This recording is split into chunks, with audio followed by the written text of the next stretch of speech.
બધાને મારા જય શ્રી કૃષ્ણ. આપણે દ્વારકાધીશ ભગવાનને કેટલા સારી રીતે ઓળખતા હશું નહીં?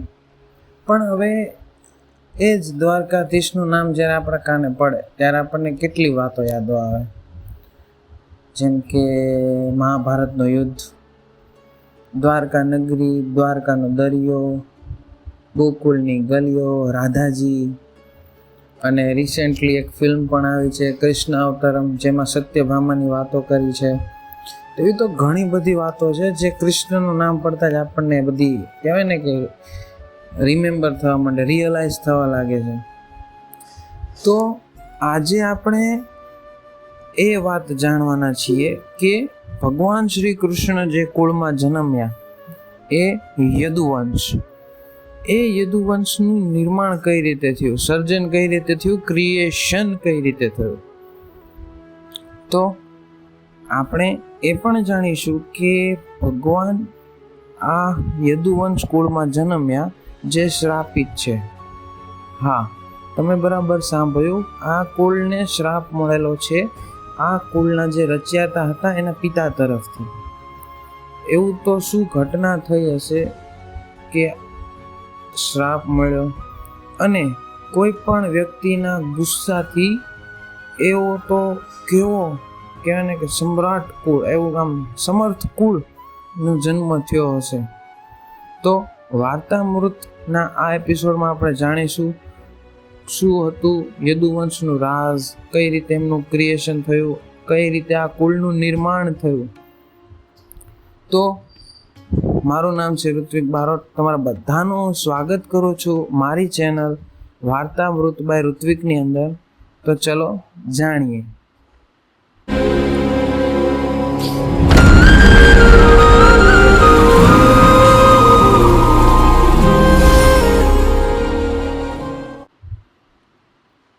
તો વાત શરૂ થાય છે ઘણા હજારો વર્ષો પહેલાં, જ્યારે ચંદ્રવંશ રાજ્ય ચાલતું હતું.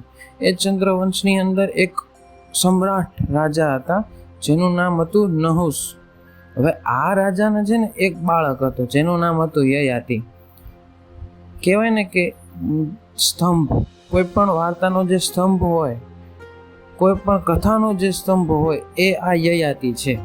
આપણી વાર્તાનો સ્તંભ આ યયાતિ છે. તો હવે યયાતિ પણ પિતા જેમ જ તે બહુ જ સારા એવા રાજા થયા, બહુ જ સમ્રાટ બન્યા. કહેવાય ને કે એમનું નામ લેતા આખી ધરતી ધ્રુજી જાતી, એટલા બળવાન વ્યક્તિ હતા. હવે આટલા બળવાન વ્યક્તિ પ્લસ એમને 100 જેટલા રાજપૂત યજ્ઞ કરાવેલા, પ્લસ 100 જેટલા અશ્વમેઘ યજ્ઞ કરાવેલા. હવે અશ્વમેઘ યજ્ઞનો મિનિંગ એ થાય, તમારે એના માટે રામાયણમાં જવાનું, જો તમને ખબર ના હોય તો.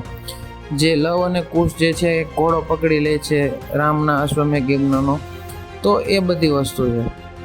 તો આટલા એમને યજ્ઞ કરાવેલા, આટલા લોકો એમનાથી બીતા, છતાં એવી તો એમની કઈ મજબૂરી આવી છે કે એમને એમના પોતાના છોકરાને શ્રાપ આપવો પડ્યો હોય છે. તો આ વાત પાછળ કેવું થાય છે કે એમને લગ્ન કરવાનો ટાઈમ આવે યયાતિને, એટલે આદિ ગુરુ જે શુક્રાચાર્ય છે એમની દીકરી દેવયાની, એની યારે એમના લગ્ન નક્કી થાય, એમનો વ્યવહાર નક્કી થઈ જાય છે. પછી લગ્ન થઈ જાય છે, અને લગ્ન કરીને જ્યારે દેવયાની આવે ને ત્યારે એમની સાથે એક એમની દાસી હોય છે શર્મિષ્ઠા નામની.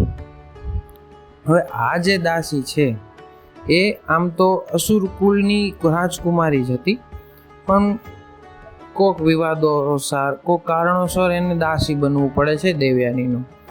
તો પછી થાય છે એવું કે દેવયાની અને શર્મિષ્ઠા બંને આવે છે એક સાથે રાજ્યમાં. તો રાજા યયાતિને અને દેવયાનીને તો પ્રેમ થઈ જ જાય છે, પણ સમય જતાં જતાં રાજા યયાતિને શર્મિષ્ઠા સાથે પ્રેમ થઈ જાય છે. પછી ધીમે ધીમે ધીમે એવું થાય છે કે એ બંને લોકો છે ને છાની રીતે લગ્ન કરી લે છે. હવે લગ્ન થઈ ગયા અને ઘણા સમય આ બધી વસ્તુ ચાલી અને બધું બરાબર હાલતું હતું. પણ હવે થાય એવું કે બંનેના ઘરે બાળકોનો જન્મ થાય છે. તો દેવયાનીના ઘરે 2 પુત્રનો જન્મ થાય છે, જેમાં સૌથી મોટા પુત્ર હોય છે યદુ, જે આપણા સ્ટોરીનું મેઇન કેરેક્ટર છે યદુ.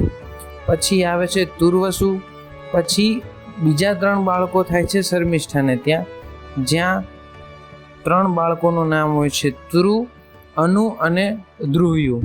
આ 3 બાળકો તેને ત્યાં જન્મ લે છે. પછી સમય જતા બાળકો થોડાક મોટા થાય છે. પછી થાય એવું કે એક વખત છે ને બધા વનમાં રમતા હશે મસ્ત રીતે, શર્મિષ્ઠાના બાળકો હોય તે નાના બાળકો તો બેઠા હશે રાણી, અને શર્મિષ્ઠાનો એક બાળક એને જોયું તો એને એમ થયું કે આ બાળક છે ને એનું મોઢું અસલ રાજા જેવું આવે છે, કંઈક કારણ લાગે મને, તો હાલો જઈને પૂછી. પછી ત્યાં જાય પૂછવા હાટું. હવે પૂછી લે ને, બાળા રાજા છે ભાઈ, બાળકો તો બાફા માટે જ હોય છે. કોઈ પણ વસ્તુ તમે કીધી હોય કે આ નથી કરવાની, એ પહેલાં કરશે. અને આમને તો કાંઈ એવું કીધું નહીં હોય કે ભાઈ આવું નથી વાત કરવાની. તરત રાણીએ જઈને પૂછ્યું કે ભાઈ તમારા પપ્પા ક્યાં છે, તમારા પિતાજી ક્યાં છે? તો એમને ડાયરેક્ટ ઈશારો કર્યો, આ રહ્યા અમારા સામે જ બેઠા જો. અને દેવયાનીને ખબર પડી ગઈ ને બધું ભોપાળું યયાતિનું ત્યાં ફૂટી ગયું. પછી દેવયાની રાણી બહુ કહેવાય ને કે એટલા ક્રોધિત થાય ને રોવા માંડે છે. પછી રોતા જાય શુક્રાચાર્ય પાસે. હવે તમે કલ્પના કરો કે તમે બાપ છો, હવે તમારી પાસે કોઈક દીકરી આવી તમારી પોતાની અને રોવે છે, જેનો કારણસર તમારો જમાઈ છે. કેવો મગજ જાય છે, તમે મૂકવાના એને? તો આ તમારી પાસે તો એટલી શુક્રાચાર્ય જેટલી તાકાત નહીં હોય. શુક્રાચાર્ય પાસે કેવી તાકાત હતી, અને એને આવી ખબર પડે પછી વારો પાડી ન દે, ભૂકા કાઢ નાખે. પછી તો રાજા યયાતિને દરબારમાં બોલાવવામાં આવે છે. રાજાને ખબર પડી ગઈ કે આપણું ભોપાળું ફૂટી ગયું છે ને આપણો વારો નીકળવાનો. યયાતિ ડાયરેક્ટ જઈને શુક્રાચાર્યના પગમાં કે ભગવાન ભૂલ થઈ ગઈ, આમ થયું તેમ થયું એવું બધું કે. શુક્રાચાર્ય ફૂલ મગજના તપેલા હો અને ડાયરેક્ટ શ્રાપ આપે છે, હે રાજા, તને તારી જવાની ઉપર અને યૌવન ઉપર બહુ ઘમંડ છે ને, જા હું આજ તારી એ જવાની એ યૌવન તારી પાસેથી છીનવું છું, તને ઘડપણ આપી દઉં છું, જા. અને જેવો શ્રાપ પૂરો થયો તરત જ શરીર લેવા માંડ્યું, કહેવાય ને કે આ મોઢામાં રિંકલ્સ આવી ગયા ને એવું બધું, શરીર ઘરડું થવા માંડ્યું. રાજા યયાતિ તો પાગલ થવા લાગ્યો, ભાઈ આવું તો નહીં થાય, મારે તો હજી કેટલા સુખ ભોગવવાના બાકી છે. પછી તો શુક્રાચાર્ય ઠંડા પડ્યા ને એટલે એમને બધું કીધું કે ભૂલ થઈ ગઈ, સમજાવ્યા. પછી શુક્રાચાર્યએ કીધું કે મારા જે શબ્દો છે ને પાછા ન ફરે કોઈ દી. હવે એનો એક ઉપાય છે કે જો તારા કોઈ પણ બાળક તારી આ ઘડપણ લઈ લઈને પોતાની જવાની આપી દે તો તું છૂટો, બરાબર? પછી આ વાતની જાણ એને થઈ. પછી જાય 5 દીકરા પાસે. સૌથી પહેલાં એને તો મોટો દીકરો છે તેની પાસે જ આશા હોય ને કે ભાઈ મોટો દીકરો મારું માનશે, જે આજના સમાજમાં પણ થઈ રહ્યું છે. તમે જો કોઈ પણ ઘર હોય એમાં જે સૌથી વધારે કહેવાય ને કે કોન્ટ્રીબ્યુટ કરતું હોય, ભોગી થતું હોય, ત્યાગ કરતું હોય ને તો ઘરનો મોટો દીકરો જ હોય. Most of the case, rare કેસની આપણે વાત થતી નથી. તો યયાતિને પણ એવું થયું કે ભાઈ મારો મોટો દીકરો છે ને એ મારું માનશે, મારું રાખશે. એની પાસે જાય છે. પછી એને કહે, બેટા યદુ, આવી રીતની ઘટના ઘટિત થઈ છે ને મારે તારી જવાની જોતી છે. કારણ કે મારે હજી ઘણા સુખ ભોગવવાના બાકી છે. જો તું તારી જવાની મને આપી દે, હું સુખ ભોગવી લો એટલે તને તારી જવાની રિટર્ન પાછી. હવે વિચાર કરો, આટલા ચક્રવર્તી રાજાને આવી વાત એના છોકરાને કરવી પડી, એવી તો કેવી એમના મનમાં લાલસા હશે, એ તો વિચાર કરો તમે. હવે આ બાજુ જે યદુ રાજા હતા ને બહુ પ્રેમાળ વ્યક્તિ હતા, પ્રજાપ્રેમી એમ, અને સમજદાર પણ એટલા હતા. એમને ખબર હતી કઈ વાત સાચી છે, ક્યાં સમર્થન કરવું જોઈએ ને ક્યાં સમર્થન ન કરવું જોઈએ. પછી થાય એવું કે એમને સમજાવવા માંડ્યા બાપને કે પિતાજી તમે જે કહો ને બધી વાત સાચી છે, પણ ઘરડું થવું એ એક પ્રક્રિયા છે કુદરતની, આપણે એની વચ્ચે હાથ પગ ન મરાય, જે થતું હોય ને એ થવા દેવાય. હવે બાપનો બાપ કોઈ છે નહીં, બરોબર ને? તો હવે એ છોકરો એના બાપને સમજાવવા બેસતો હોય, બાપનો એક તો આવી રીતના તકલીફ થઈ હોય ને કેવો ખસી જાય, તરત એને શ્રાપ આપી દીધો ઇન્સ્ટન્ટ. એને એમ જ કીધું, ભાઈ આજથી તારા કુળની અંદર તારી જે સંતતિ જન્મ છે, તારા કુળમાં જે પણ વ્યક્તિ જન્મ છે એ વ્યક્તિ કોઈ દી રાજગાદી ભોગવી શકશે નહીં. આવો ઓન ધ સ્પોટ શ્રાપ એને આપી દીધો. યદુ રાજા કાંઈ બોલ્યા નહીં, શ્રાપને સ્વીકાર કરી લીધો. પછી થાય છે એવું કે બીજા દીકરાઓ પાસે પણ જાય, પણ બધા દીકરા હરખા, બધા નાના નાના મોટા મોટા શ્રાપ આપી દીધા. સૌથી છેલ્લે જાય છે તરુ પાસે. હવે એને કેવું થયું કે બાપને આવું જોઈને છે ને એને દયા આવી ગઈ. પિતા પ્રેમમાં આંધળા થઈ ગયેલા તરુ એમને શું કીધું કે વાંધો નહીં, હું તમને મારી જવાની આપી દઉં. તો રાજા તો ખુશ થઈ ગયા. તો એમને શું કર્યું, એમને હસ્તિનાપુરના ઉત્તરાધિકારી બનાવી દીધા કે જ્યારે એમને કાંઈ થાય તો રાજા તરીકે આપણે તરુનું નિમણૂકી થઈ જાય. તો આ રીતે બધા છોકરાઓને અલગ અલગ પાડી દેવામાં આવ્યા હતા. પછી એમાં જે યદુ હતા એમને શ્રાપ આપવામાં આવ્યો હતો બહુ મોટો કે એમના જે સંતતિ થશે એમના કુળની વ્યક્તિઓને કોઈ દી રાજગાદી નહીં મળે, અને તરુને ઓટોમેટિક રાજગાદી મળી ગઈ.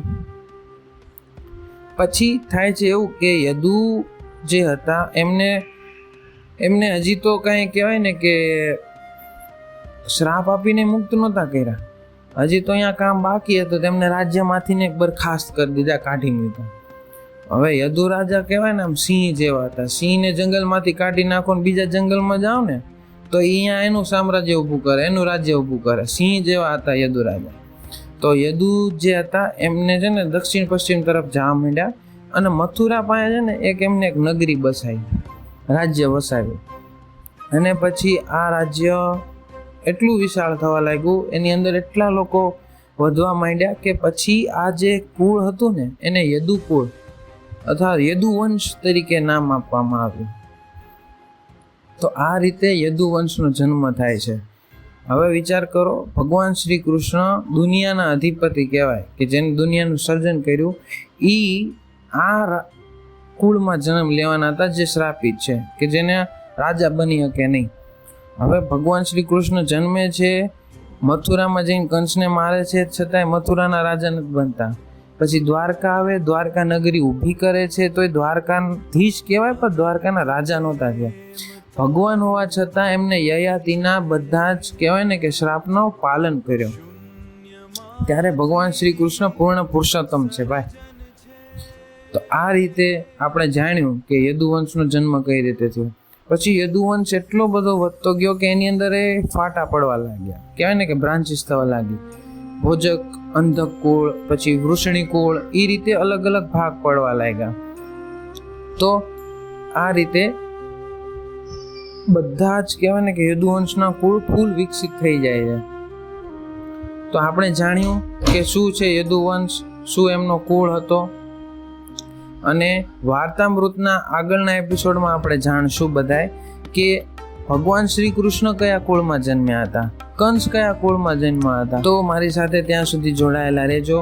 મને આશા છે કે તમને આ યયાતિનો ઇતિહાસ, આ યદુવંશનો ઇતિહાસ ખૂબ ગમ્યો હશે.